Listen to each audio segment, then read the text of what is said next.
இங்கு விளையாட வேண்டாமை ஆட வந்தார்.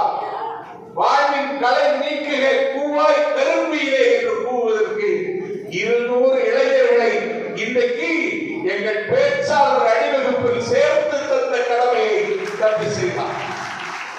தந்தை பெரியாரின் காலத்திலிருந்து திராவிட இயக்கத்தை வாசித்து வருகிற ஒரு மாணவனாக உங்களிடம் நான் பதிவு செய்கிறேன்.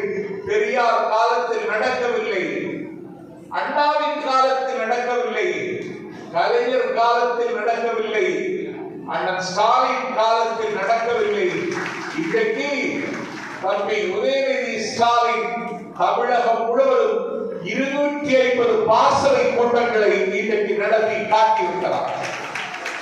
ஆகவே கூடினோம் கலைத்தோம் என்று இல்லாமல் கொண்டிருக்கக்கூடிய லட்சியங்களின் மீது ஒரு மாறாத பற்றுள்ள ஒரு தலைமுறையை உருவாக்க வேண்டியது இன்றைக்கு மிக முக்கியம்.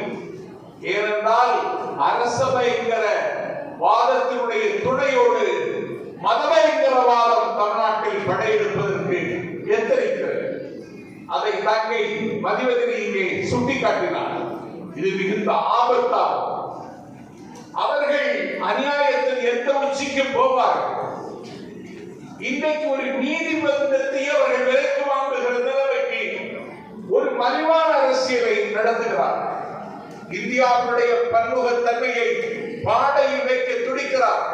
ஒரே நாடு, ஒரே மொழி, ஒரே கலாச்சாரம், ஒரே ரேஷன் கார்டு, ஒரே பத்திரப்பதிவு என்று சொல்லி ஒரு அகண்ட பாரதத்தை கோல்வாக்கர் கண்ட நினைவை கோட்சேவின் இந்தியாவை சிருஷ்டிக்க விரும்புகிறவர்கள் இன்றைக்கு அதை நடைமுறைப்படுத்துவதற்கு நினைக்கிறார்கள்.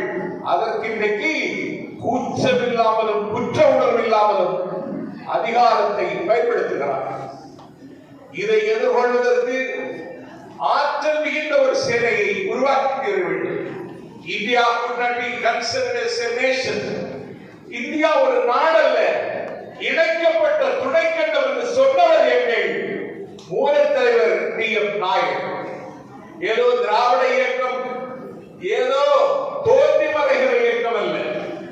இன்றைக்கு நீங்கள் பட்டதாரிகள், இன்றைக்கு எல்லோரும் கல்வி கற்றவர்களாக இருக்கிறார்கள். ஆனால் அன்றைக்கு தென் தமிழகத்தில் இருந்து கல்வியை தேடி சென்னைக்குத்தான் வந்தாக வேண்டும். பச்சையப்ப முதலியாரே ஹோட்டலில் சென்று சாப்பிட முடியாது. சாப்பிடுவதற்கு பிராமண சபைக்கு போனால் சாப்பாடு கொடுக்க மாட்டான். எடுப்பு சாப்பாடு தான் அன்றைக்கு கிடைக்கும்.